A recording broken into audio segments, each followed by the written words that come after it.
1 Corinthians 5, 7, and 8. We referred to that already. But it says, "Purge out therefore the old leaven, that ye may be a new lump, as ye are unleavened. For even Christ our Passover is sacrificed for us. Therefore, let us keep the feast, not with old leaven, neither with the leaven of malice and wickedness, but with the unleavened bread of sincerity and truth." And usually, you know, someone might say, or in discussions with people, or the feast-keeping theology basically says, well, you know, all you said is good, but Paul says here, let us keep the feast. So we will keep the feast. We will do what Paul says. So this is why we keep the feast. And what does Paul mean?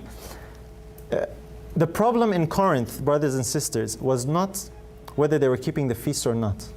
This was not their issue. The issue in Corinth was sin in the camp. Remember some guy with his mother or his stepmother or something, there was a sin issue. And Paul was telling them to deal with this sin issue. He's telling them, listen, purge out the leaven. Get rid of sin from among you. He is using the language of the feast to illustrate a spiritual truth.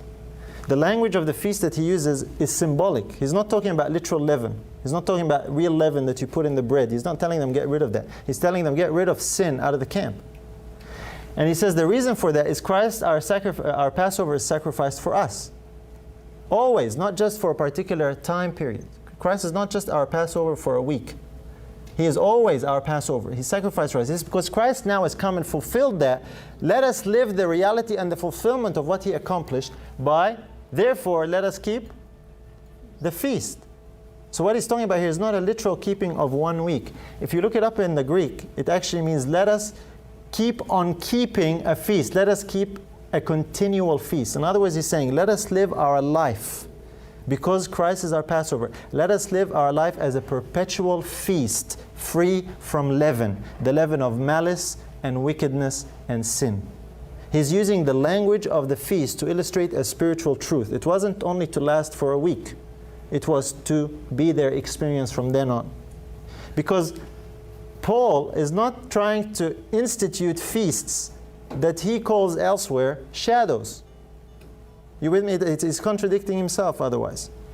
And so this is what the contextual understanding and explanation of this verse is. That's how we are to keep the feasts. The feast today. We are all to keep this feast with the unleavened bread of truth, in sincerity and truth, not with wickedness or malice.